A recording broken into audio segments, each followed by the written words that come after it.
motora. Me he enfocado más que todo, van a ser preguntas. Eh, la mayoría, la mayoría de estas son, se podría decir, o buscan que ustedes comprendan la parte, digamos, básica, ¿no? Para luego ya ustedes, si desean, pueden profundizar de acuerdo a cada signo, síntoma o maniobra. Entonces, vamos a comenzar con esta pregunta.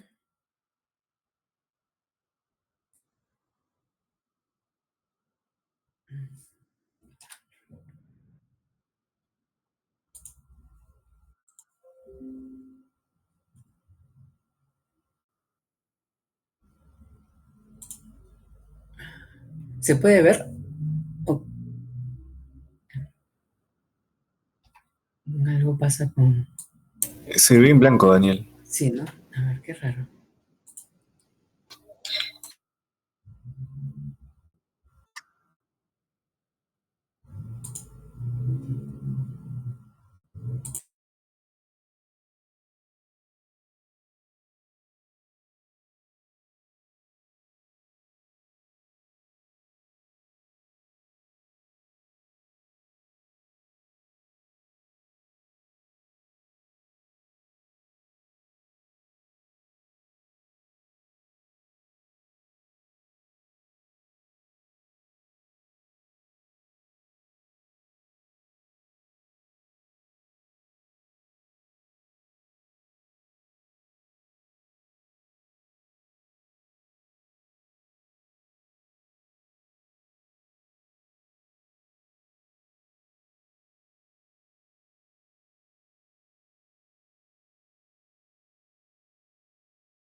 O si no, dale play y avanza a ver los diapos. Quizás es porque las puesta animación.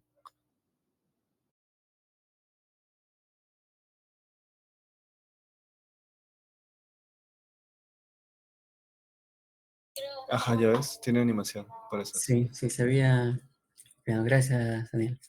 Ya, muy bien, chicos. A ver, en esta primera pregunta, que es asociada a cuando uno evalúa eh, la fuerza muscular, ¿cuál sería el grado 3 según la escala MRC? Pueden escribir en el chat o responder alzando con el micrófono.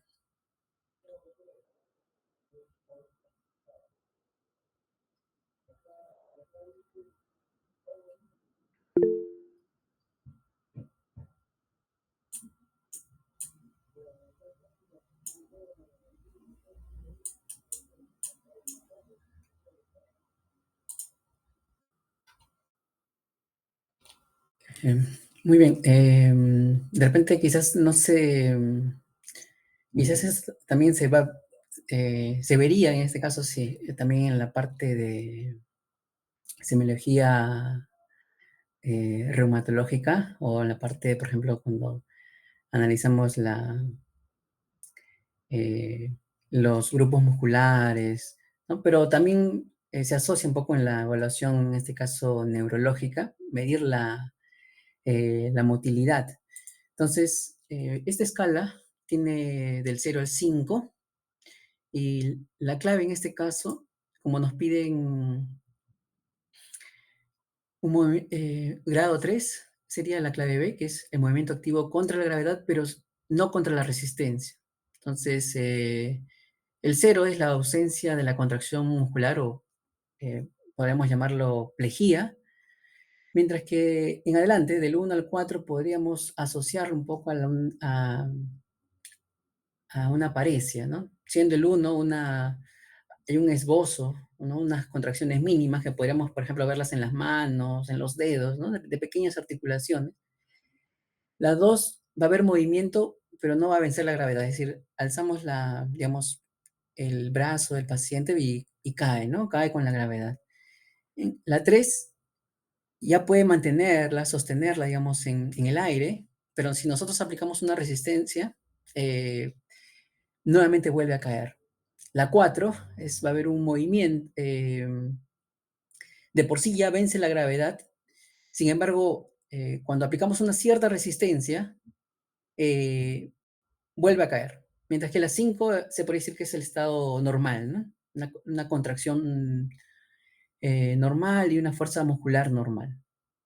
Definiciones importantes que lo vamos a estar mencionando es el tono, que podría mencionarse o podría definirse como una tensión, ¿no? Del músculo cuando está relajado. Es decir, cuando nosotros hacemos un movimiento pasivo del músculo y el músculo le decimos al paciente que no haga ningún esfuerzo, ahí estamos evaluando el tono, por ejemplo. Y cuando vamos a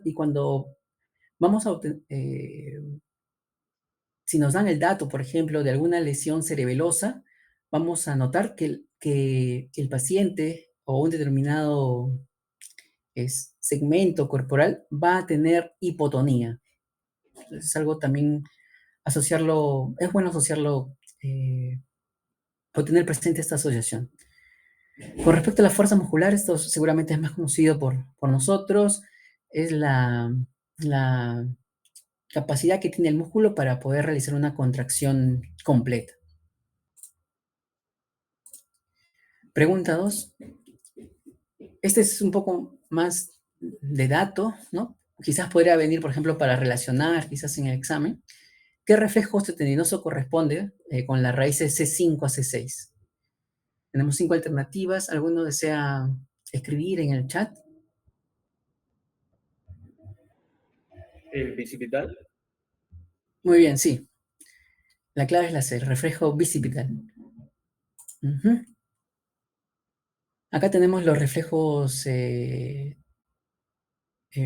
más comunes con su raíz nerviosa, ¿no? El bicipital va a ser el C5, C6, y así sucesivamente vamos a tener el reflejo tricipital, rotuliano, y el aquiliano, ¿no? Se podría decir que estos 4, los que involucran más de una raíz nerviosa, son los más comunes o los comúnmente preguntados.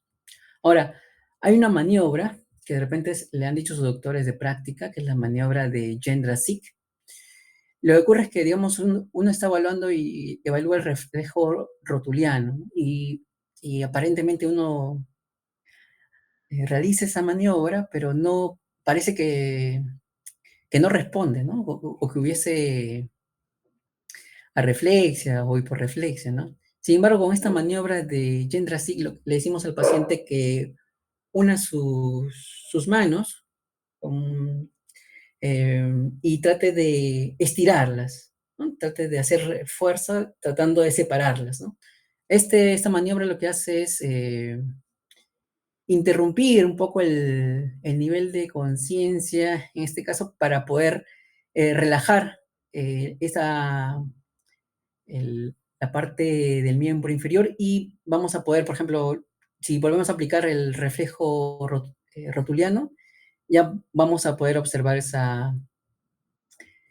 movimiento de flexión y extensión aquí cuando se aplique esta maniobra.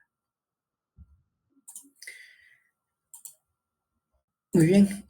El paciente 3, perdón, la pregunta 3, dice, un paciente con lesión en tracto córtico espinal izquierdo, por encima de la decusación mostrará.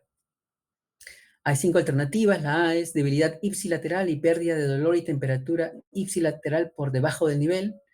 Debilidad contralateral con hiperreflexia y signo de Babinski contralateral. La C, fasciculaciones y atrofia contralateral. La D, parálisis flácida ipsilateral con arreflexia. Y E, síntomas puramente sensoriales sin alteración motora.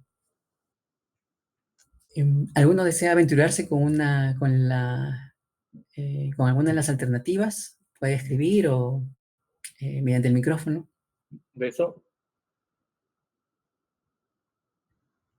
La B probablemente. Sí.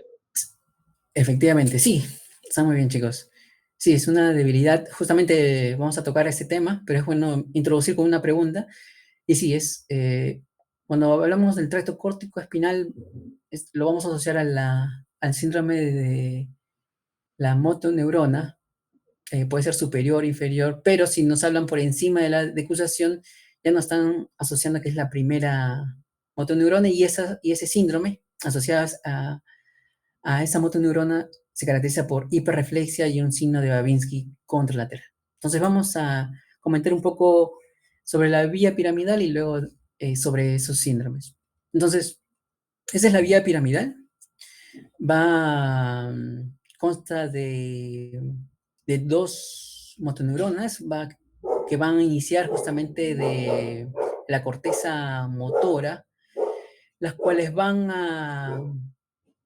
por ejemplo, van a tener dos tractos, ¿no? Un tracto córtico-espinal, como vemos aquí en la imagen, y un tracto córtico-espinal ventral. El córtico-espinal a secas va a corresponder al 80% de las fibras, eh, y estas van a decusar a nivel del bulbo raquídeo, y van a tener, va a tener una derivación, justamente el tracto córtico espinal lateral, que hablaba de ese 80% de las fibras, y que van a tener justo ya a nivel de la asta anterior del segmento medular, va a tener una comunicación ya la segunda motoneurona hacia el músculo distal. Luego vamos a tener el tracto córtico espinal ventral, que se une también con una segunda motoneurona a través de una interneurona y va a estar asociado a músculos proximales. Sin embargo, debido a la al gran porcentaje del córtico espinal lateral, justamente los signos y síntomas que, asociados al síndrome que afectan a esta neurona justamente van a ser los más llamativos y son los que de alguna forma nos van a orientar en la resolución de las preguntas. Recordar que por ejemplo, antes de continuar, lo vamos a ver aquí justo lo que iba a decir, mejor detallado en estas líneas. Entonces, la vía piramidal podemos tener, por ejemplo, vamos a hablar de una lesión contralateral de la primera motoneurona. Entonces, vamos a observar esta lesión de tipo contralateral, por ejemplo, si hay una lesión a nivel de la corteza. Entonces, si hay una lesión a ese nivel, vamos a hablar puede haber una hemiparesia o una hemiplegia segmentaria. Es decir, puede ser, por ejemplo, a predominio crural, por ejemplo, ese es el homúnculo motor, por ejemplo, si está asociado a la irrigación de la arteria cerebral anterior. Entonces, aquí vamos a ver que estos grupos eh, musculares están asociados tanto involucran o están asociados a todo el miembro inferior, ¿no? Tanto puede ser la parte del muslo, la pierna, ¿no? Músculos netamente del pie. Entonces, por eso que hablamos de algo segmentario. Entonces, ahora, ustedes dirán, pero hay hemiparesia y hemiplegia, ¿de qué va a depender ello? Ello va a depender mucho de la intensidad o del daño que puede haber aquí a nivel de la corteza. Por ejemplo, si estamos hablando de un ataque isquémico transitorio como un TIA, probablemente hablemos de una hemiparesia, por ejemplo, ¿no? Estos síntomas revierten, por ejemplo, en menos de una hora y ya al día siguiente ya se solucionó la parte sintomática. Pero podría haber una hemiplegia, por ejemplo, si hablamos de un infarto que no ha sido controlado adecuadamente. Una lesión contralateral también va a generarse si se lesiona la cápsula interna, ¿no? Y la cápsula interna, generalmente en la rama posterior, es donde ocurre es por donde pasa la mayoría de este tracto córtico espinal lateral, por no decir todo, ¿no? Aquí vamos a ver también nuevamente que se va a producir una hemiparesia o una hemiplegia, pero en este caso se le llama proporcional. Y esto va a corresponder, como es la cápsula interna y están pasando todas las fibras, entonces se va a comprometer no solamente la parte, por ejemplo, eh, crural, sino también fascio braquial. Entonces, y se le llama proporcional porque no va a haber un predominio, no es que la debilidad, por ejemplo, la paresia sea más preponderante a nivel crural o a nivel fascio braquial, sino es proporcional. Ambas van a tener, por ejemplo, si aplicamos la escala en la que vimos, la MRC, por ejemplo, pueden tener todas grado 3, por ejemplo, ¿no? No hay una diferencia marcada. Ahora, si hay una lesión en el tronco encefálico, también es una lesión contralateral, pero aquí nos va a dar lo que se llama un síndrome alterno. ¿Por qué alterno? Porque por un lado va a ser contralateral, o sea, es una debilidad que puede ser una hemiparesia o una hemiplegia, pero va a ver también una lesión ipsilateral, pero asociado a los nervios craneales, dependiendo de la ubicación de la lesión en el tronco encefálico, que lo vamos a ver en una tabla posterior. Nos va a ayudar también para discernir mejor en alguna u otra pregunta. Ahora, si es que la lesión, ¿cuándo va a ocurrir una lesión ipsilateral por debajo de la lesión de la primera neurona a nivel de la médula? Entonces, eso para poder ayudarnos cuando nos enfrentemos a alguna pregunta. Ahora, este es el homúnculo motor. Entonces, la cara interna de la corteza motora, que es esta parte de aquí, podemos ayudarnos de la imagen. Si ocurre una lesión, por ejemplo, asociada a la arteria cerebral anterior, y lo vamos a ver más adelante también, justamente el predominio de la lesión o los grupos musculares involucrados van a responder justamente a esta parte, ¿no? A esta sección lumbro-crural, ¿no? O crural también pueden llamar. Asimismo, si es que está la cara externa de la corteza motora, justamente está asociada justamente a esta región facio-braquial. Y aquí, ¿quién va a estar? ¿Qué arteria va a estar asociada? La arteria cerebral media. Igual lo vamos a detallar más adelante, pero es bueno tener estas asociaciones. Muy bien. Entonces acá les he traído una tabla que justamente diferencia muy bien la primera motoneurona de la segunda. Entonces, respecto, por ejemplo, a la motilidad voluntaria, vamos a ver que la parálisis o la paresia, o sea, la plejía o la paresia, va a estar asociada a grupos musculares. Es decir, puede ser, por ejemplo, a predominio crural, por ejemplo, como lo hemos visto, o fascio braquial, mientras que la segunda motoneurona se va a caracterizar, como estamos ya a nivel medular, vamos a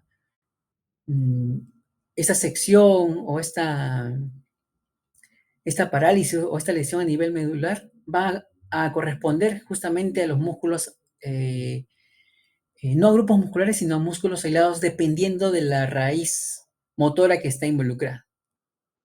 En lo que respecta al tono, en la primera motoneurona va a haber hipertonía, una hipertonía de tipo espástica. Entonces, y aquí se asocia, por ejemplo, el signo de la navaja. ¿Qué quiere decir esta asociación? Quiere decir, por ejemplo, en el síndrome de la primera motoneurona va a ser difícil, por ejemplo, si nosotros hacemos esta evaluación de la motilidad pasiva, vamos a ver que hay cierta resistencia del músculo.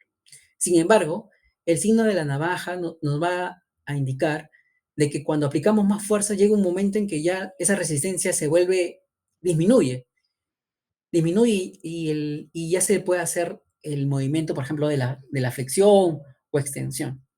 Entonces, esto es muy importante para diferenciarlo. Por ejemplo, podemos mencionar, por ejemplo, la rigidez que podemos tener, por ejemplo, en un síndrome de Parkinson, ¿no? Donde no es, no es una hipertonía espástica, ¿no? Es una rigidez que no va a cambiar esa resistencia con la velocidad con la que uno intenta vencer esa resistencia. En lo que respecta a la segunda motoneurona va a haber una hipotonía. Entonces acá hay algo algo marcado que los diferencia entre ambos. Con respecto a la atrofia muscular, se menciona que en la primera motoneurona va a haber, es leve, pero más que todo es por desuso. A diferencia de la segunda motoneurona, cuya atrofia muscular sí es, va a darse desde el inicio y es marcada. Ahora, con los respectos a los reflejos, hay tres formas, por ejemplo, de diferenciarlos. Los reflejos profundos, vamos a ver, por ejemplo, una hiperreflexia. Por ejemplo, cuando hacemos el reflejo rotuliano, que es un reflejo profundo, vamos a observar que hay un aumento de ese reflejo. Y también esto puede observarse, por ejemplo, cuando hacemos, cuando evaluamos, por ejemplo, la parte flexora, por ejemplo, a nivel de la articulación de la muñeca y vamos a poder apreciar lo que es el clonus. En lo que respecta a la segunda motoneurona, se va a caracterizar por una hipo o arreflexia. En lo que respecta a los reflejos superficiales, como puede ser el cutáneo abdominal, es decir, cuando uno, por ejemplo, pasa una plumilla, ¿no?, en distintas direcciones a nivel del abdomen, acá vamos a ver que este reflejo va a estar abolido. En cambio, en la segunda motoneurona va a estar normal, sí se va a poder apreciar este reflejo. Ahora, como reflejos anormales o primitivos, la primera motoneurona sí vamos a tener el Babinski presente. En cambio, en la segunda, el signo de Babinski va a estar ausente. Y las fasciculaciones, que son descargas a nivel muscular producidas por justamente un proceso inflamatorio o isquémico a nivel neuromuscular, en la primera motoneurona va a estar ausente, mientras que en la segunda motoneurona va a estar presente. Entonces, con esta diferenciación, vamos a responder las siguientes preguntas. Un paciente presenta hipotonía, atrofia muscular y fasciculaciones en un hemicuerpo con arreflexia. ¿Cuál es la localización más probable del daño? Hay 5 alternativas. A ver, chicos, ¿cuál sería su alternativa? ¿O pueden encender su micro también?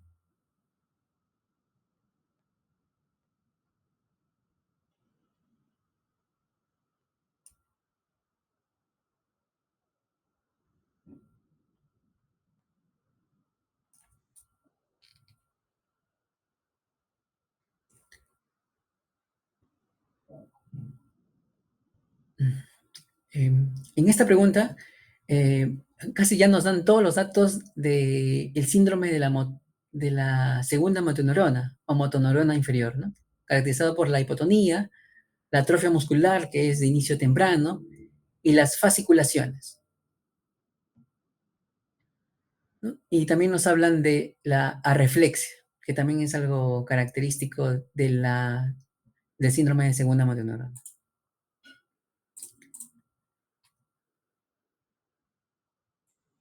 La pregunta 5. Señale la afirmación correcta sobre la espasticidad, que lo hemos mencionado en uno de esos dos síndromes. ¿Por qué qué características asocia a esta definición? Tenemos 5 alternativas, chicos. ¿Cuál consideran que es la correcta?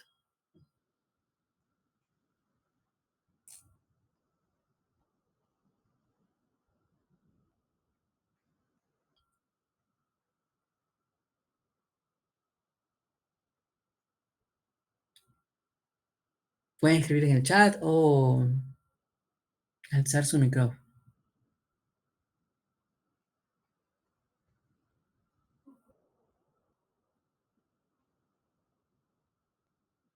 Muy bien, hay una respuesta en el chat.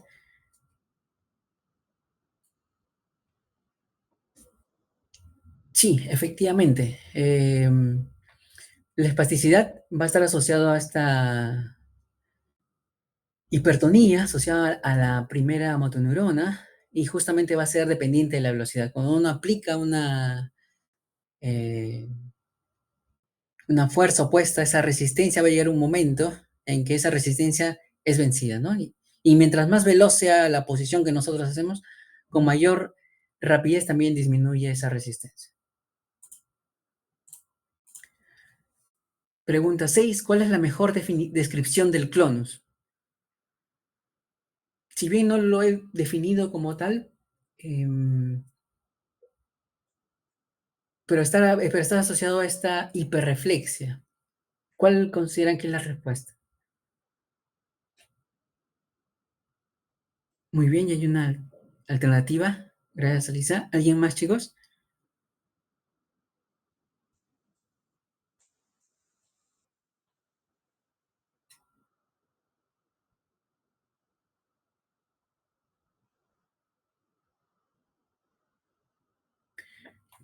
Sí, efectivamente, la clave es la B.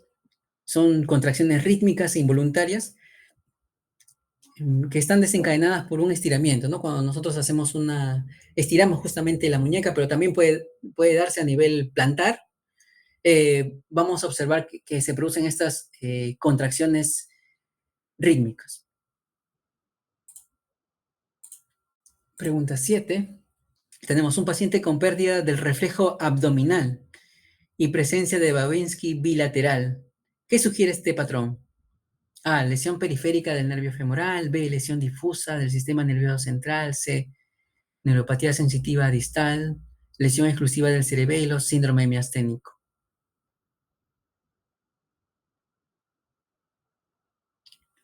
¿Cuál creen que sería la clave?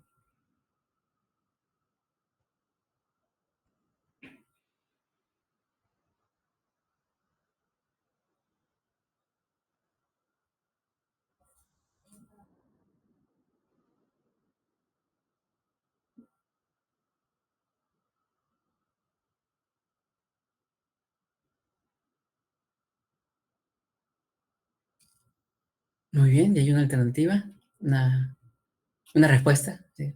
¿Alguien más, chicos? Chicos.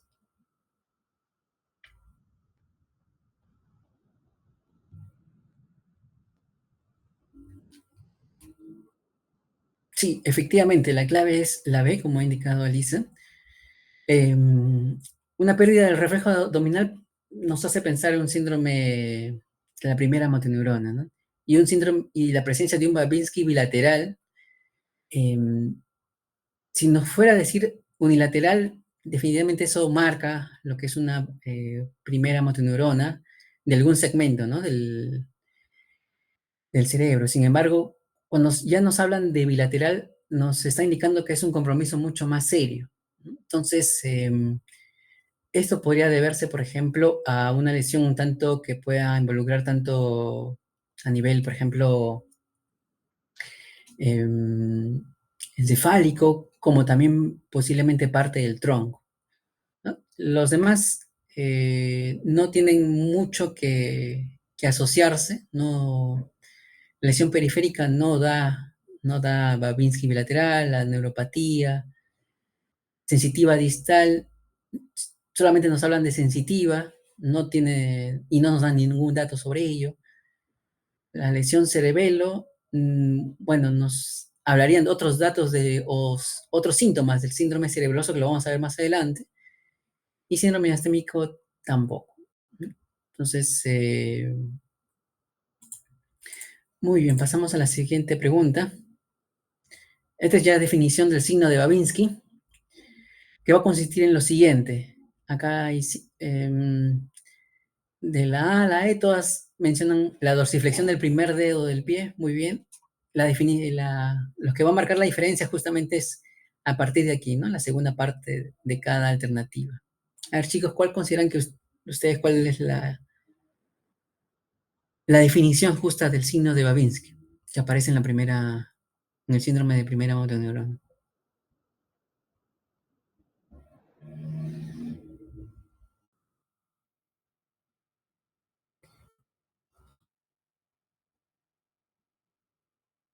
Ok, hay una alternativa. ¿Alguien más, chicos, chicas?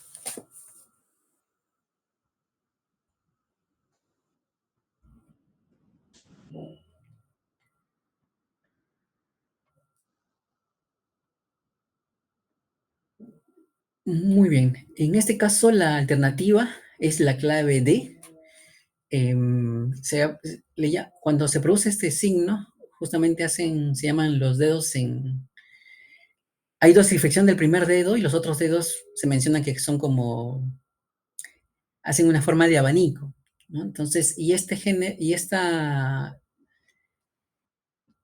ese movimiento de los dedos es la aducción, justamente del segundo, el quinto dedo. La flexión, eh, por ejemplo, cuando uno intenta hacer el Babinski y si hay flexión de los dedos, o sea, eh, vemos que mm, se van hacia adelante, ¿no? Esa flexión es un reflejo normal. O sea, si es que no hubiera...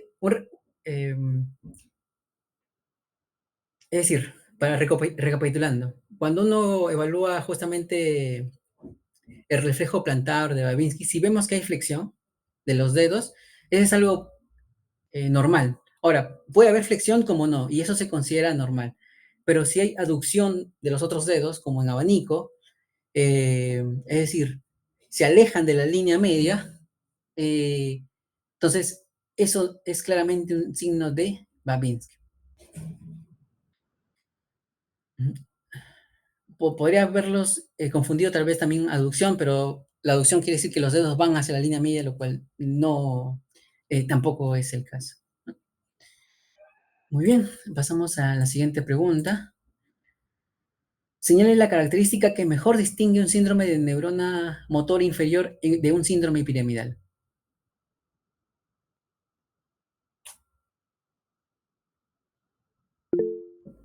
Tenemos 5 alternativas.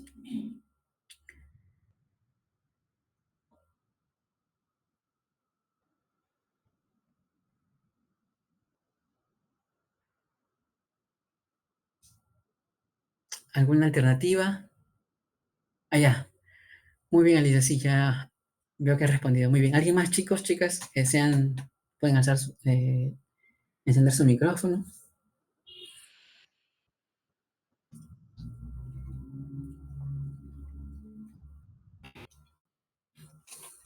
Sí, efectivamente, la clave es la B. Lo más característico del síndrome de la motoneurona inferior justamente van a ser las fasciculaciones y la atrofia muscular que es marcada y es de inicio temprano. Vamos a ver la siguiente pregunta.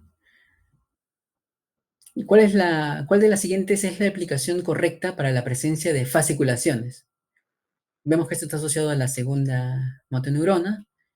Acá hay 5 alternativas. Lo he mencionado de manera quizás rápida, no tan detallada. Em, ¿Cuál consideran que es la alternativa, chicos? Pueden escribir en el chat o encender su micrófono.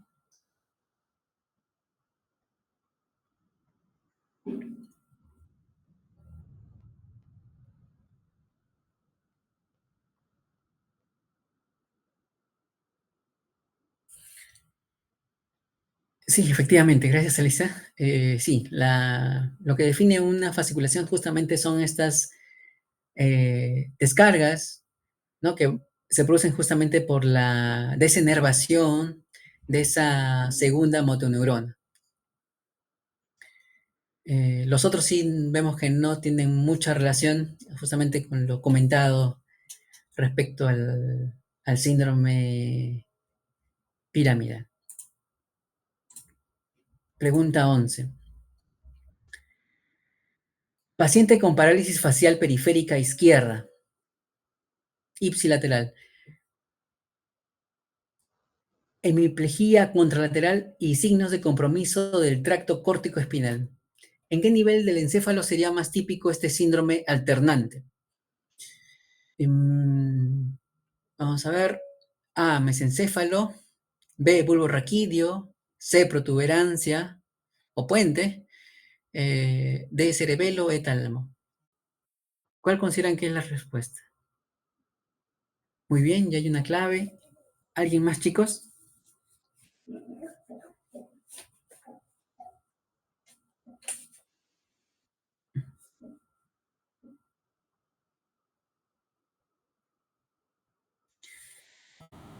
Sí, efectivamente, la clave es la C. Justamente es para un poco que incluso se puede ir descartando porque ya nos dan datos que debe estar involucrado el nervio facial, ¿no? Y acá nos hablan del nervio eh, oculomotor, el nervio hipogloso, ¿no? Y sí, la alternativa es la protuberancia. El cerebelo nos da otros síntomas y el tálamo, si bien está asociado a vías sensitivas, ¿no? Tiene núcleos asociados a vías sensitivas, pero eh, en la protuberancia es donde vamos a encontrar justamente el núcleo del nervio facial y como lo hemos indicado, los síndromes alternantes lo vamos a ver justamente cuando hay lesión del tronco. Entonces, por eso descartamos de alguna forma el tálamo. Entonces, para ello quiero que recuerden esta tabla, que son los núcleos de los pares craneales en el tronco encefálico y también eh, por ejemplo, qué arterias van a estar asociadas. Entonces, esto es muy importante. Considero que deben de aprendérselo. Por ejemplo, en el mesencéfalo, por ejemplo, a nivel lateral, va a estar irrigado por la arteria cerebral posterior, pero no va a haber ningún núcleo asociado a los pares craneales, mientras que a nivel medial también va a estar irrigado por la arteria cerebral posterior, y aquí vamos a encontrar los núcleos del oculomotor, y del patético troclear. El puente variolo, que era que era la respuesta, vamos a tener a nivel lateral, vamos a tener que esté irrigado por la arteria cerebelosa inferoanterior, y aquí va a estar asociado a tres núcleos, tanto del quinto, del séptimo y el octavo, ¿no? El trigémino, el facial y el vestíbulo coclear. A nivel medial del puente va a estar el núcleo del abducens y va a estar irrigado por la arteria basilar. A nivel del bulbo raquídeo, en la porción lateral, va a estar irrigado por la arteria cerebelosa inferoposterior y va a estar asociado a los núcleos 9, el glosofaringio y el vago. Y a nivel medial vamos a tener em,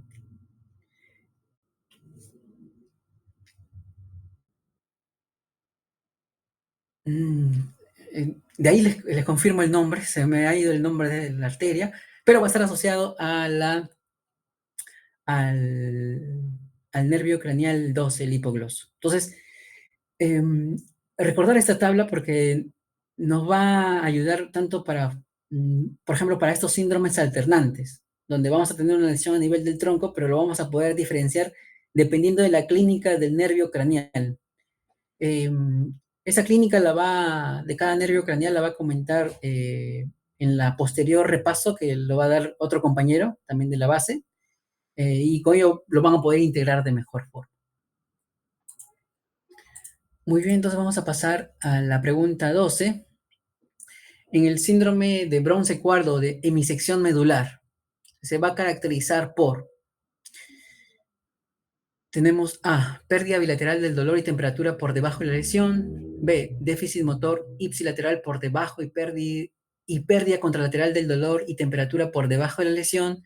C, pérdida autonómica sin déficit motor ni sensitivo. D, síntomas exclusivamente cervicales.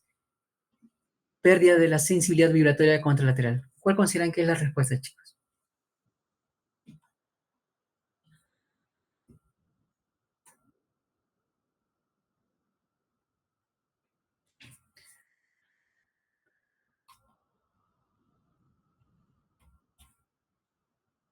Muy bien, y hay una respuesta. ¿Alguien más?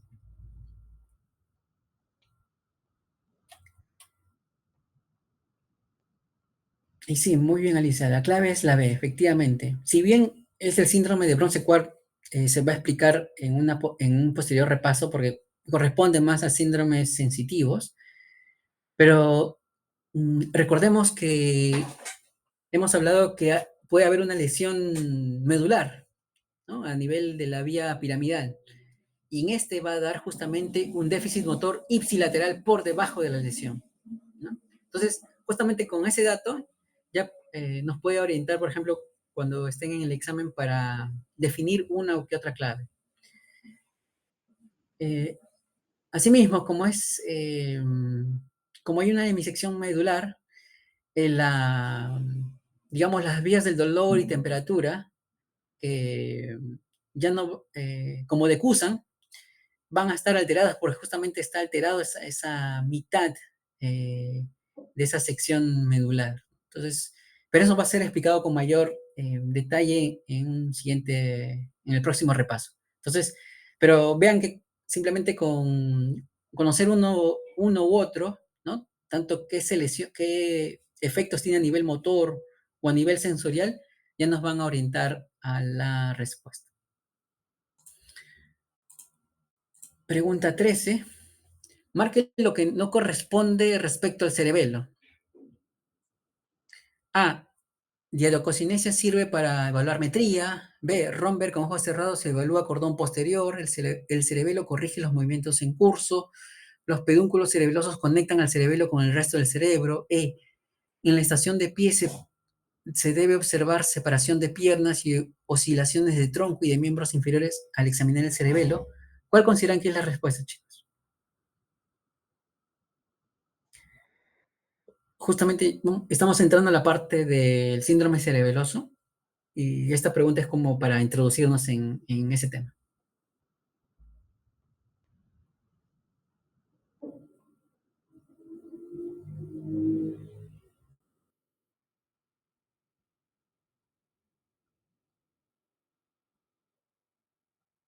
Muy bien. Aquí la clave, chicos, es la A. Diadococinesia sirve para evaluar metría. No. La diadococinesia sirve para evaluar los movimientos alternantes, la coordinación alternante. Por ejemplo, cuando hacemos este, las maniobras de la marioneta, por ejemplo, que seguro la han podido explicar en clase, ¿no? El resto sí es verdadero.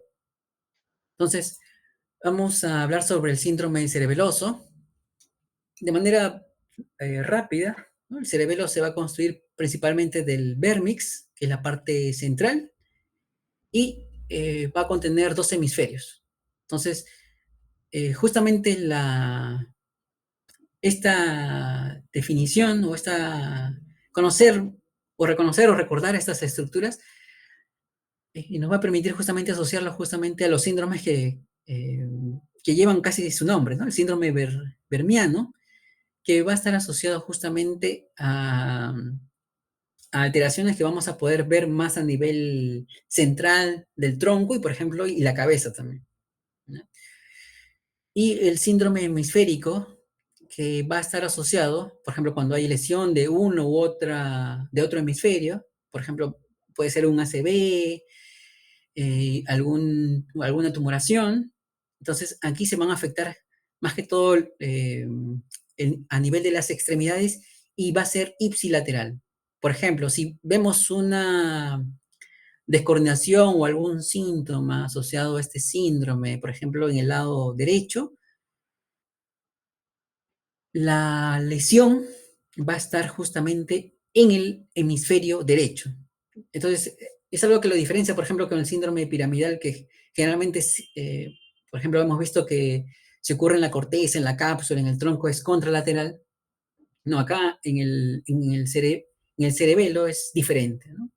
Entonces, recordemos que el cerebelo como tal es un, es, es como el maestro de orquesta, le llaman, ¿no? El maestro de orquesta del movimiento, de la coordinación, ¿no? Asociado a la postura, al equilibrio. Entonces, veámoslo, veamos ahora la clínica asociada justamente qué ocurre cuando este coordinador de orquesta del movimiento falla. Entonces, lo que vamos a encontrar, por ejemplo, una ataxia, que por ejemplo puede ser ipsilateral a la lesión, como hemos visto, o como hemos mencionado, y a nivel de esta ataxia, que es, por ejemplo, una pérdida del control, coordinación, no solamente nos habla de la postura, sino también puede darse a nivel de las extremidades, de las manos, de las piernas. Entonces, cuando esta ataxia, por ejemplo, cómo se efectiviza, por ejemplo, a nivel de la marcha. Entonces, el paciente va a estar con un aumento en la base de la sustentación, va a tener dificultad para hacer, por ejemplo, la marcha en tandem, que es caminar justamente con los pies pegados, ¿no? El talón con la punta del pie, del otro pie, y así sucesivamente, ¿no? Acá el paciente va a necesitar apoyarse, por ejemplo, ¿no? Va a perder el equilibrio si es que no se apoya, ¿no? Y los pasos van a ser descoordinados. La dismetría, que es la incapacidad para llegar a alcanzar un objetivo, por ejemplo, ¿cómo evaluamos la metría, por ejemplo, con la prueba índice-nariz, ¿no? O índice-índice. Entonces, si es que vemos, por ejemplo, que el paciente no puede llegar, ¿no? Tiene dificultades para... Entonces, eh, a esa prueba, por ejemplo, si le realiza, si hay esta alteración, se le va a llamar dismetría. Va a haber también un tremor o temblor de intención. Es decir, el paciente va a querer, por ejemplo, le- levantar, por ejemplo, un lápiz o un lapicero. Entonces, tiene la intención de hacerlo. Entonces, cuando lo intenta, justamente es donde va a aparecer justamente ese temblor, que se caracteriza por ser rítmico e involuntario. Y la disdiacocinesia, que justamente es esta pérdida de la capacidad de poder realizar movimientos alternantes. Entonces, y era justamente asociado a la pregunta anterior, ¿no? Entonces, si un paciente efectúa bien este movimiento alternante, como por ejemplo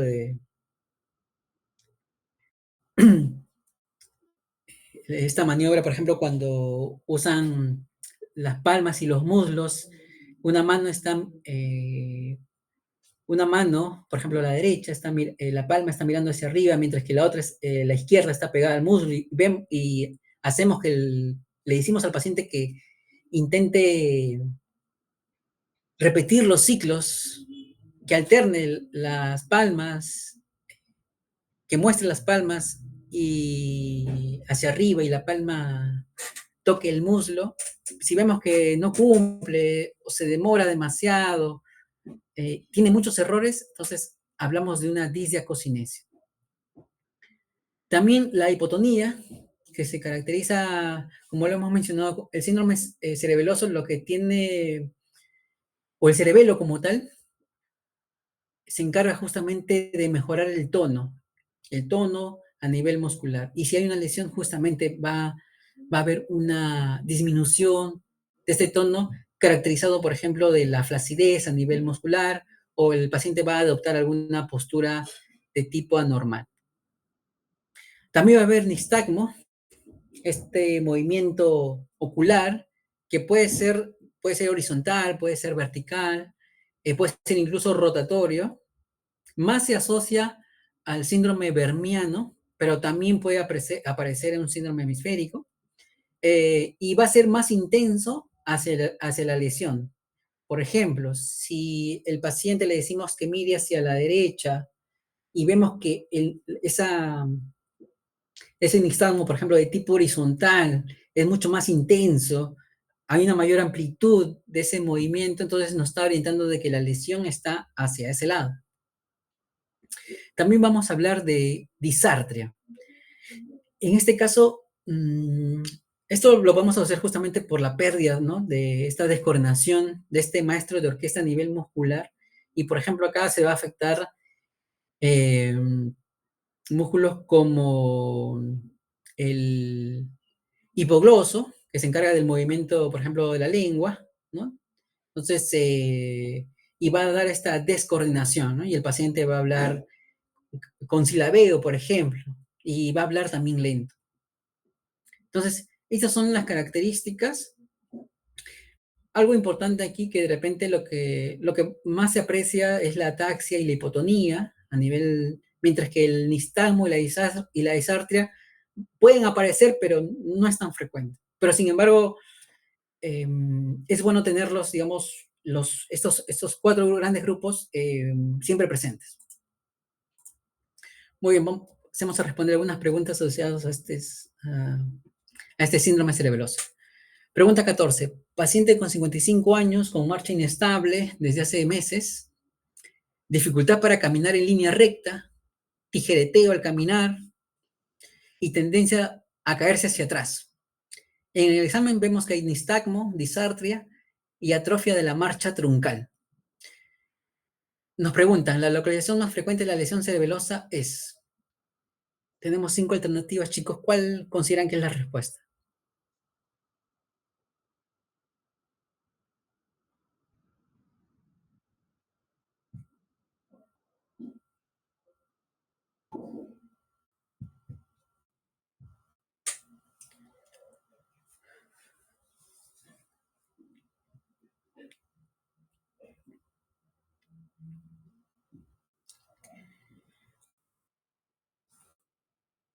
Muy bien. Aquí la clave es la B. Vermis, estructuras mediales cerebelosas. Por ejemplo, si... ¿Por qué? Ya vemos que hay ataxia. O sea, ya vemos que nos estamos enfrentando a un síndrome posiblemente cerebeloso, ¿no? Tijereteo al caminar, tendencia a caerse hacia atrás, que nos habla de una tendencia central, ¿no? Si nos dijeran que, que tiene una tendencia a caerse hacia el lado derecho, izquierdo, nos haría sospechar de un síndrome cerebeloso hemisférico, pero acá no. El resto nos hace confirmar que nos estamos enfrentando a un síndrome cerebeloso, como hay nistagmo o disartria, y atrofia de la marcha, en este caso truncal, en este caso del tronco. Entonces vemos que resalta, eh, por un lado, el caerse hacia atrás y el truncal nos hacen sospechar más de una afectación del tronco. Entonces, y que se va a asociar más con un síndrome vermiano. Entonces, por ello, la clave aquí es la B.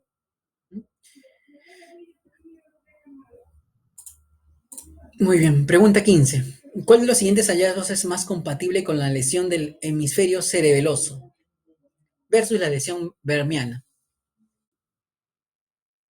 A ver, chicos, acá hay 5 alternativas. ¿Cuál consideran que es la respuesta? Pueden escribir en el chat o encender su micrófono.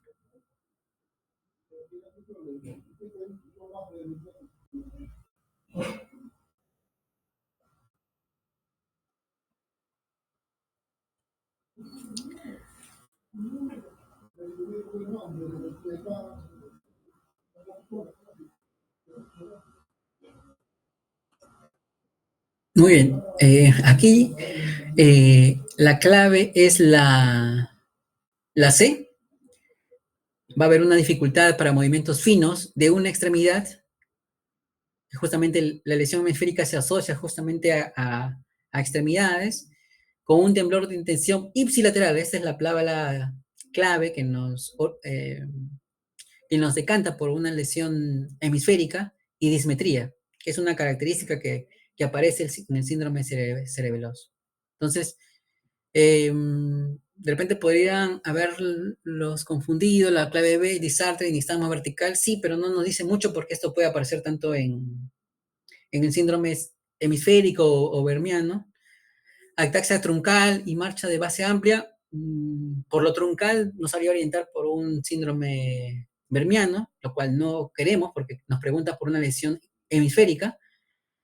Pérdida de sensibilidad privatoria y propesión, bueno, eso nos hablaría de una lesión del cordón posterior, lo cual no tiene nada que ver. Y la hipertonía espástica ipsilateral nos estaría asociando a un síndrome, en este caso, de la vía piramidal a nivel medular, ¿no? Por debajo de la lesión, donde se va a apreciar esta hipertonía. Entonces, por ello, la clave es la C. Muy bien, pregunta 16. Una mujer de 30 años de edad refiere inestabilidad en la bipedestación y en la marcha con tendencia a desviarse a la derecha. Muy bien. La exploración neurológica revela los siguientes signos. Dismetría derecha, disdiacocinesia y nistagmo más marcado cuando mira a la derecha. La localización más probable de la lesión es.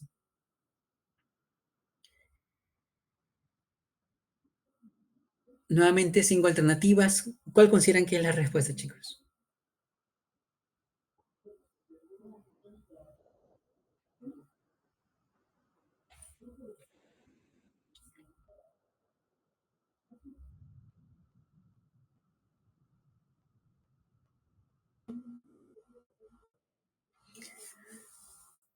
Muy bien.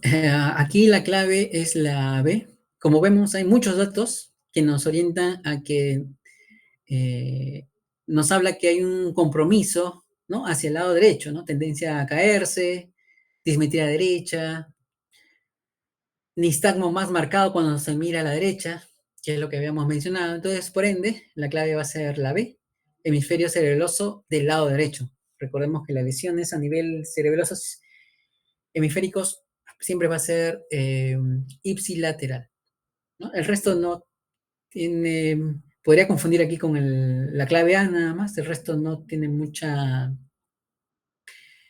no tiene mucha asociación. Muy bien, entonces vamos a entrar ya a la parte de los síndromes vasculares, recordando un poco la, el accidente cerebrovascular de tipo trombótico y el embólico, ¿no? Ambos van a corresponder a los síndromes isquémicos. El trombótico, vamos a tener, por ejemplo, etiologías como, por ejemplo, a nivel acunar, ¿no? Es decir, pequeños infartos, por ejemplo, causados por hipohialinosis, o más frecuentemente por placas ateroscleróticas, ¿no? Que van a llegar hasta formar un trombo aquí a nivel de cualquier territorio, ¿no? Que podamos tener a nivel cerebral, ¿no? Puede ser la arteria cerebral anterior, media o posterior, por ejemplo.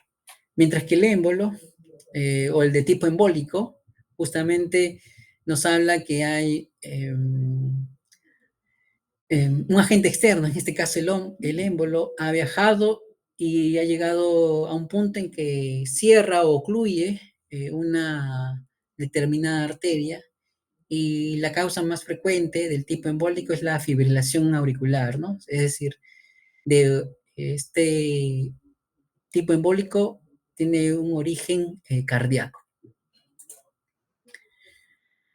Acá he puesto algunas figuras para recordar la parte de la irrigación.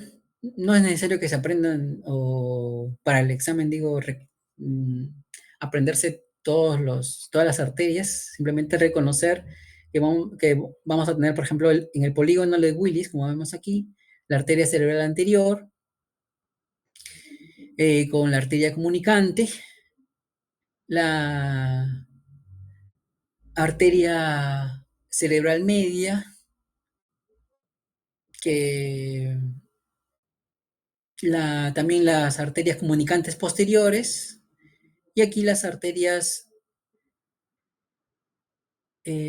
cerebrales posteriores, ¿no? Esta es la arteria basilar que va a nacer justamente de las dos arterias vertebrales. Reconocer aquí también la arteria cerebelosa inferoanterior, la AICA y la PICA, ¿no? La arteria cerebelosa inferoposterior, ¿no? Solamente como para recordar. Acá vemos la región también o la ruta de la arteria cerebral anterior, vemos cómo va a estar irrigando justamente la parte central, ¿no? Y acá, de acuerdo, por ejemplo, si nos encontramos o tenemos de asociar la corteza motora primaria, acá va a estar asociado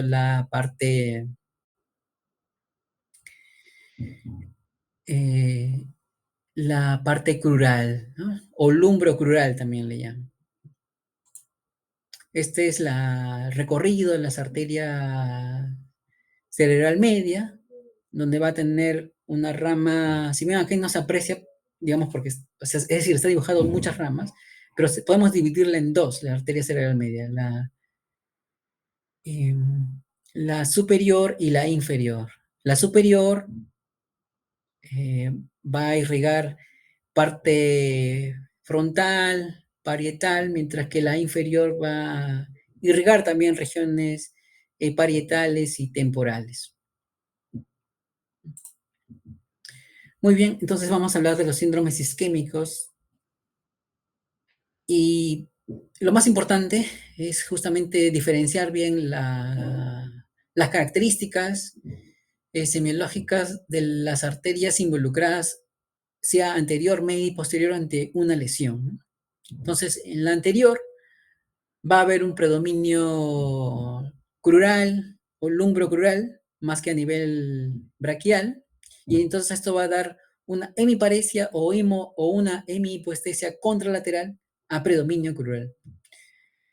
Y como hay regiones, y como la anterior también irriga regiones prefrontales, vamos a encontrar síndromes de este tipo. Entonces vamos a encontrar, por ejemplo, apraxia, el mutismo, por ejemplo, asociado al síndrome abúlico, por ejemplo, el síndrome de desinhibición y un compromiso esfinteriano. Entonces, recordar estos datos porque nos pueden orientar entre una u otra clave, recordar qué signo está presentando nuestro paciente o qué síndrome.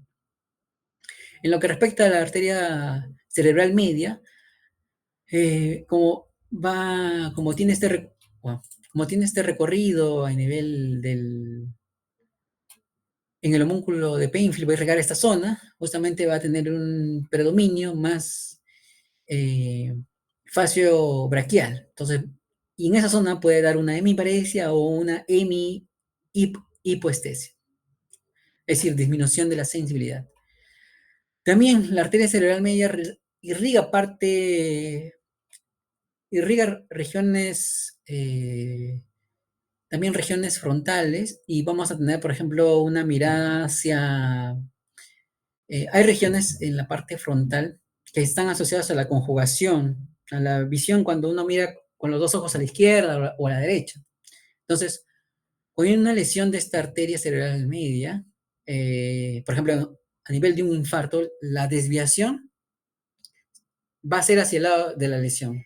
Es decir, si un paciente mira hay una lesión en la arteria cerebral media izquierda, entonces sus dos ojos van a estar mirando justamente hacia la izquierda. Si le decimos, por favor, mire hacia la derecha, va a intentar mirar, pero nuevamente va a volver hacia su lado izquierdo. También a nivel ocular, mmm, dado, que, dado que hay fibras, en este caso del sentido de la vista, si se altera o si hay una isquemia, falta de irrigación aquí, entonces va a dar una hemianopsia homónima contralateral, pero sin conservación macular, a diferencia de la posterior, que sí va a haber una conservación macular. Entonces, este dato también es importante. Ahora, por ejemplo, como está irrigando zonas como el área de Broca, el área de Wernicke, ¿no? Zonas también del fascículo arqueado que conecta a ambas. Por ejemplo, si una persona es diestra, entonces su hemisferio dominante es el izquierdo, va a presentar una fascia de Broca si hay una alteración o una lesión, una isquemia a nivel de la rama superior de la arteria cerebral media. Mientras que si se lesiona la rama inferior, va a haber una fascia de Wernicke. Pero, por ejemplo, si se lesiona el tronco de la arteria cerebral media, podemos hablar de una lesión global, de una fascia global, ¿no? Va a haber una lesión tanto a nivel del área de Broca como de Wernicke. Ahora, también se va a observar, por ejemplo, un signo que se llama la heminegligencia, ¿no? Generalmente el paciente va a tener una disminución del nivel de la conciencia y por ende una disminución de su respuesta a estímulos. Esto es justamente causado generalmente cuando se lesiona, por ejemplo, a nivel del hemisferio derecho, en pacientes que son diestros. Y algo importante también es que se va a presentar agrafia más alexia. Estos, por ejemplo, ustedes tienen que asociarlo si hay afasia de Broca, por ejemplo, entonces, o alteración de esa área, entonces el paciente no va a poder escribir y tampoco va a poder comprender, por ende, si es que se lesiona la fascia, o sea, el área de Wernicke. Entonces, vamos a hablar de una alexia. Entonces, hay ambos compromisos. En lo que respecta a la arteria cerebral posterior, ya habíamos hablado de esta hemianopsia homónima contralateral con conservación macular, y va a haber una alexia, es decir, no va a poder comprender, no va a poder leer, pero sí va a poder escribir. Entonces, es algo que nos puede diferenciar también en qué región se encuentra la lesión. Y también va a haber una agnosia, a predominar en este caso del sentido de la vista. Muy bien, entonces vamos a pasar a preguntas. Mujer de 62 años con inicio súbito de pérdida visual homónima derecha, con salvación macular. La localización macular más frecuente, ¿cuál sería? A ver, chicos, hay 5 alternativas. ¿Cuál consideran que sería la respuesta?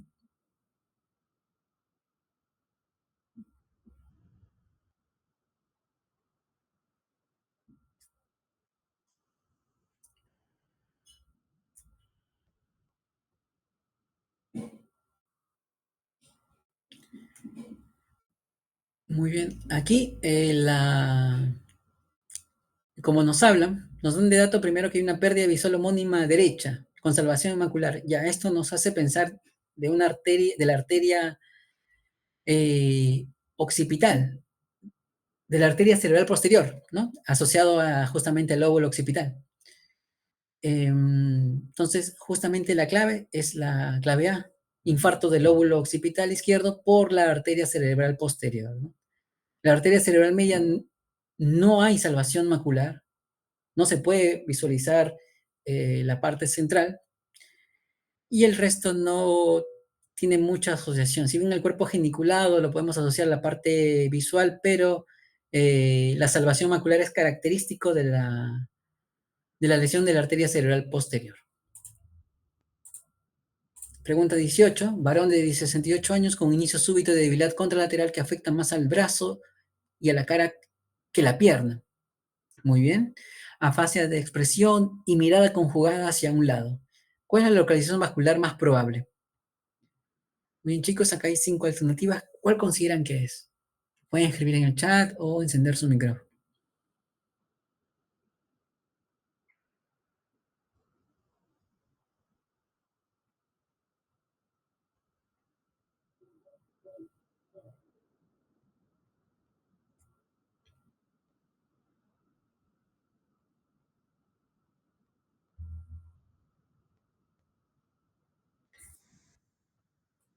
Muy bien.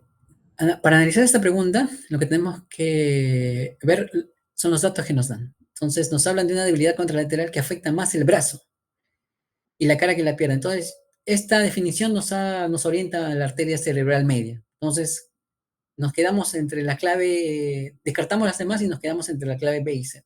Luego nos dice, afasia de expresión y mirada conjugada hacia un lado. Muy bien, la mirada conjugada también se asocia a la arteria, a la, a la arteria cerebral media, justamente, y esta mirada conjugada nos habla de regiones prefrontales, que también, y esas regiones prefrontales justamente es irrigado por la parte, por la rama superior de la arteria cerebral media, ¿no? Y la fascia de expresión es el otro nombre que tenemos de la fascia de Broca, que también se asocia con la lesión isquémica de la arteria cerebral media superior izquierda. Entonces la clave sería la B. Ay, acá sea, sí, sí, el número será mantenido, pero es diferente la pregunta. Muy bien, veamos. Mujer de 55 años con inicio súbito de apraxia de la mano derecha, incontinencia urinaria y predominio de debilidad contralateral en la pierna. ¿Cuál es el territorio vascular más sospechoso? Nuevamente, cinco alternativas. ¿Cuál consideran que sería la clave, chicos?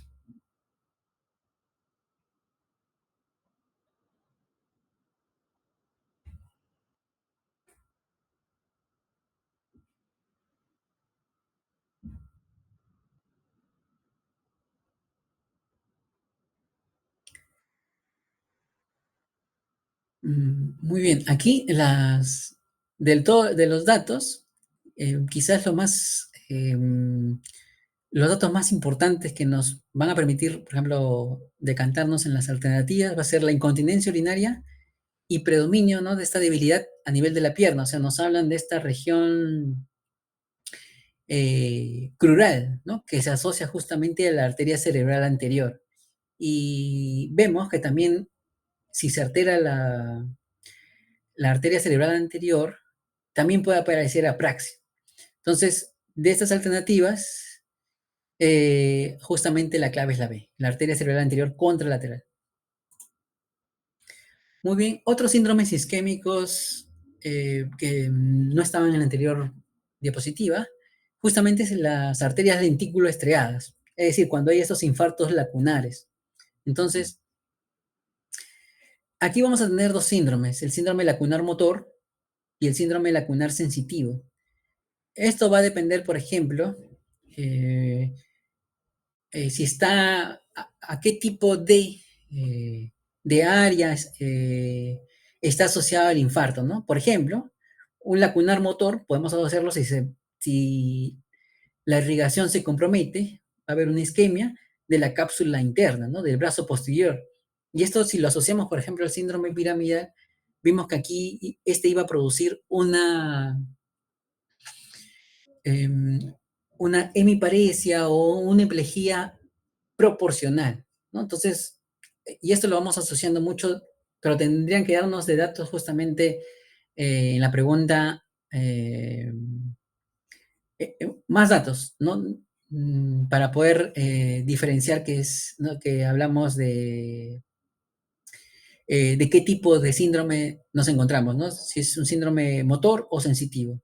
Sensitivo, por ejemplo, podemos asociar si es que hay una lesión, por ejemplo, a nivel del tálamo, donde se compromete justamente las vías sensitivas, ¿no? Y algo muy importante, ¿no?, es que si se afectan las arterias lentículo-estriadas, no hay signos corticales. Es decir, por ejemplo, no va a haber afasia de Broca o de Wernicke, que sí está en la parte cortical, por ejemplo, ¿no? Entonces, es, ese dato es muy importante para cuando nos enfrentemos a alguna pregunta. Y vamos a encontrar también síndromes hemorrágicos. Los más característicos son la hemorragia subaracnoidea y la hemorragia intraparenquimal. La hemorragia subaracnoidea, la causa principal de la cabeza, o la causa más frecuente, van a ser los aneurismas. Y un dato menor que va a generar santocromía en el líquido cefalorraquídeo.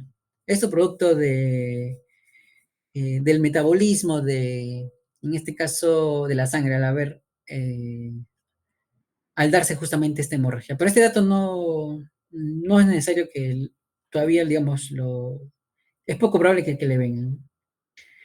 Lo que sí es, este dato de la orientación sí es muy importante. Por ejemplo, esta hemorragia subaracnoidea va a tener, es uno de los pocos síndromes hemorrágicos que va a presentar signos meningios. O sea, va a haber fiebre y rigidez nuca, principalmente, y el paciente va a referir que es el peor dolor de cabeza que ha tenido en su vida. Ahora, va a haber también una hemorragia intraparenquimal, y donde vamos a ver, por ejemplo, que pueden alterarse varias estructuras, como el putamen, la subcorteza, el cerebelo, el tálamo, el puente de Variol. Entonces, aquí la clínica justamente va a depender de qué tipo de área o estructura está lesionada. Por ejemplo, si está alterado el putamen, va a haber una hemiparesia una hemihipoestesia contralateral. Y si está alterado el tálamo, por ejemplo, va a haber una pérdida sensorial contralateral. Entonces, mucho va a depender de la clínica que nos comenten. Sin embargo, considero que probablemente este tipo de hemorragias es poco probable que, eh, como es poco frecuente, probablemente no sea tan en el examen que ustedes tengan, probablemente no venga, ¿no? Podría venir, sí, hemorragia subaracnoidea y los anteriores síndromes isquémicos mencionados. Muy bien, pasemos a las preguntas asociadas a estos síndromes vasculares. Tenemos hombre de 20 años, perdón, de 60 años, con hipertensión arterial mal controlada, con inicio brusco de hemiplegia pura, fuerza 0 de 5, del hemicuerpo derecho, sin signos corticales. Este dato es muy importante. Ni lenguaje ni campo visual alterado. El sitio más lesionado probable es, tenemos nuevamente 5 alternativas. ¿Cuál consideran que es la clave, chicos?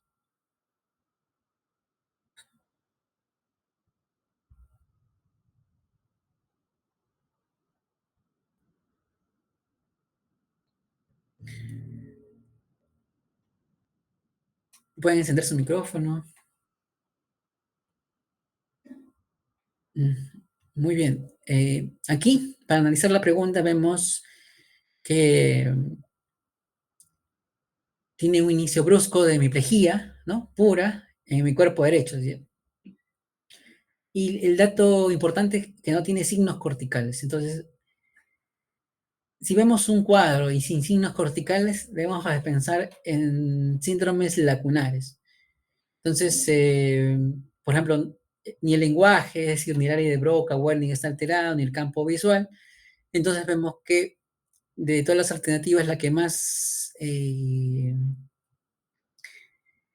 nos hace sospechar, tiene una mayor rango de probabilidades de la clave B, ¿no? Infarto lacunar en la cápsula interna, en este caso izquierda, porque el compromiso es, esta hemiplegia es en el hemicuerpo derecho, y si recordamos el síndrome piramidal a nivel de la cápsula, va a dar justamente esta, puede dar hemiparesia o hemiplegia contralateral eh, proporcional, ¿no? Por eso dicen acá todo el hemicuerpo, en mi cuerpo derecho. ¿No? El resto no tiene asociación. Corteza motora primaria daría signos corticales. Infarto del lóbulo parietal derecho por la arteria cerebral anterior también nos daría signos corticales. Entonces, el resto de las alternativas no guarda relación. Pregunta 21. ¿Qué hallazgo es más típico de un infarto lacunar por arterias perforantes? Por ejemplo, cápsula interna. Versus un infarto cortical grande. Nuevamente acá tenemos 5 alternativas. ¿Cuál consideran que es la clave, chicos?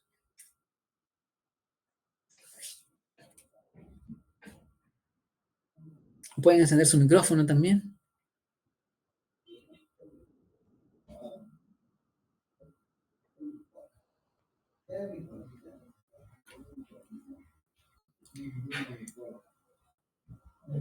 Muy bien.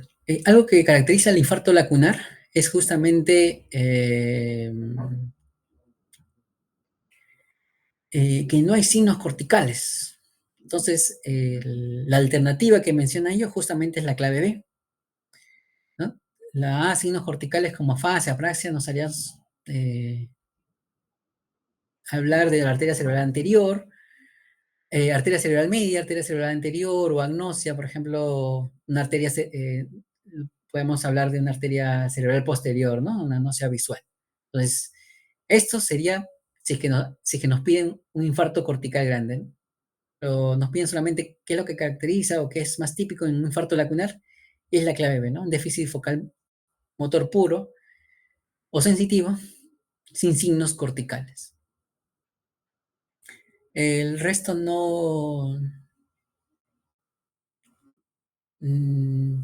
No es algo característico.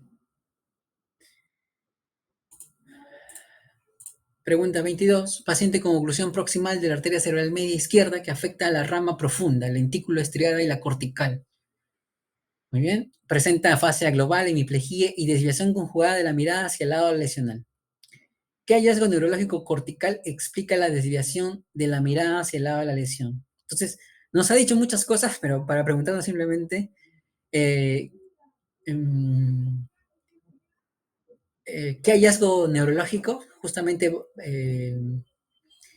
o qué causa justamente, o qué explica la desviación de la mirada hacia el lado de la lesión? Nuevamente, chicos, hay 5 alternativas. ¿Cuál consideran que es la clave?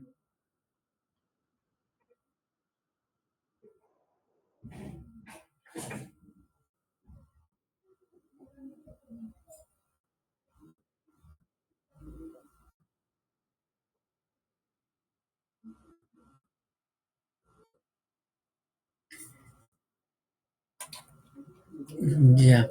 Justamente aquí la desviación de la mirada, la lesión, justamente lo tenemos que, va a estar asociado, ¿no? Lo hemos comentado, está asociado a la arteria cerebral media, pero está asociado a nivel ya de área a una región en la zona prefrontal que se encarga justamente de esta mirada conjugada a la izquierda o a la derecha de ambos ojos. Entonces, de las alternativas, la que habla justamente de esa región frontal o prefrontal es la clave B, ¿no? Irrupción del campo frontal ipsilateral ubicada en el giro frontal. El fascículo córtico espinal contralateral no sabe, eso va a estar asociado a la vía piramidal, y las otras tampoco tienen una relación con la región frontal, ¿no? Como para podernos hacernos dudar. Entonces, la clave es la B, y recordar que esa desviación de la mirada se encuentra en la región frontal y tiene asociación con la arteria cerebral media. Pregunta 23. Varón con inicio súbito de lenguaje fluido pero incomprensible. Compresión pobre y la revisión neurológica muestra hemianopsia homónima derecha. Diagnóstico topográfico probable. Muy bien, varias de las preguntas tienen afasia. ¿Qué alternativa consideran, chicos, que sería la respuesta?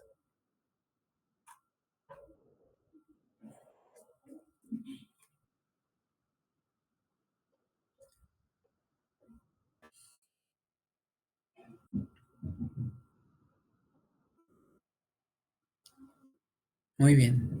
Aquí, chicos, si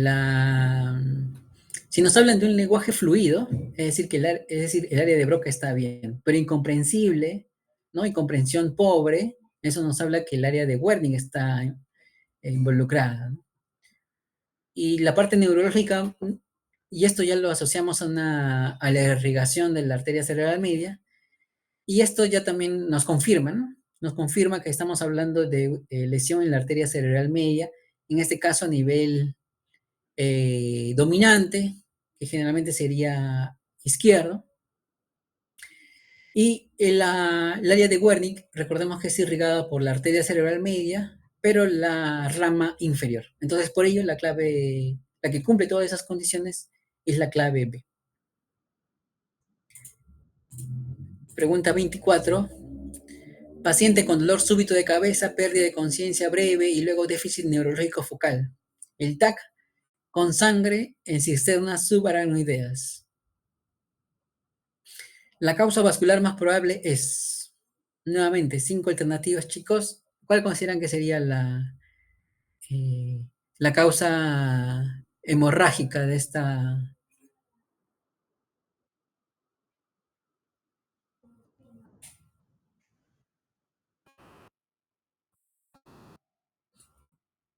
este cuadro? Pueden escribir en el chat o alzar su micrófono. Ujú. Bien, chicos, aquí vayamos a ver la pregunta. Nos dicen dolor súbito de cabeza, pérdida de conciencia leve y luego déficit neurológico focal. Si bien esto no hemos detallado mucho en la clínica, por ejemplo, hemorrágica, pero nos habla de un dolor súbito de cabeza, nos haría sospechar, por ejemplo, de una eh, cuando se describió, ¿no? La hemorragia subaracnoidea, ¿no? De ese dolor, el peor dolor de cabeza de su vida, pero no podemos simplemente decir que tiene eso, solamente lo relacionamos nada más. Lo que sí nos confirma que estamos ante una hemorragia es esto, que es el TAC demuestra sangre, ¿no? O sea, va a haber una hiperdensidad a nivel de las cisternas subaracnoideas.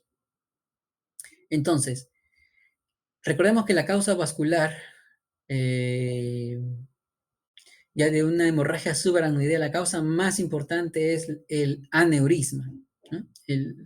Los aneurismas ubicados más que todo a nivel del polígono de Willis, y recordemos que el polígono de Willis es una estructura que está ahí nomás, cercana a la región subaracnoidea. Entonces, la clave B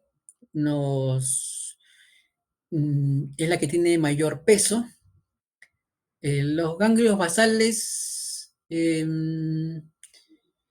hemorragia por hipertensión en los ganglios basales, pero no nos habla del tipo de hemorragia, y los ganglios basales generalmente van a estar asociados a... También, también hay trastornos motores, pero no nos dan muchos datos, ¿no? El que más, la alternativa que más cumple aquí es justamente el aneurisma, que es la causa más frecuente de hemorragia subaracnoidea. Em, sí, malformación arteriovenosa, sin, no, hay hemorragia subaracnoidea, infarto lacunar, em, no, no nos dice mucho más, y una oclusión de la arteria cerebral posterior tampoco, no nos dan datos sobre eso para poder decantarnos por esa alternativa. Muy bien, y la última pregunta es, paciente con inicio de dolor facial intenso, seguida de paresia facial ipsilateral, pérdida auditiva o hipacusia y ataxia. Arteria cerebelosa usualmente implicada, ya nos están indicando ya mm, que está entre la A y la B, porque las demás son arterias cerebrales. A ver, chicos, ¿qué consideran que sería la respuesta?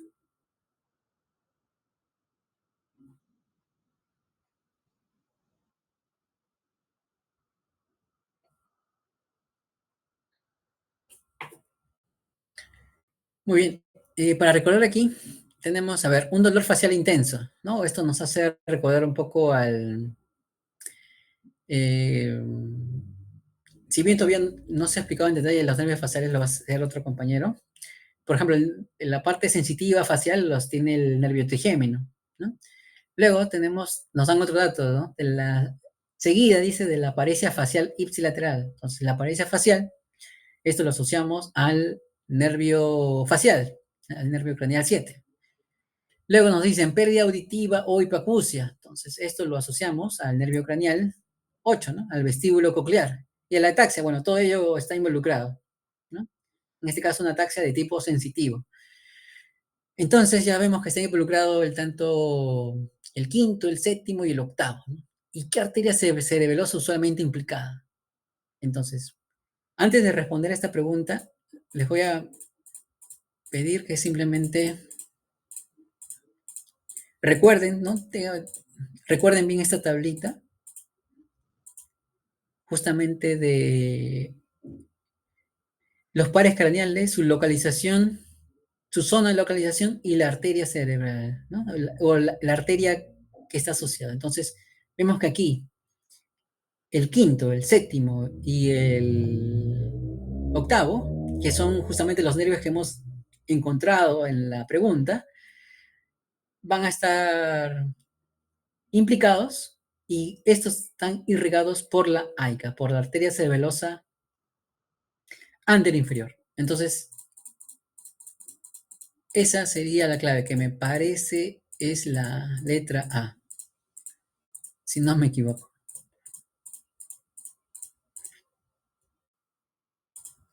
Mm.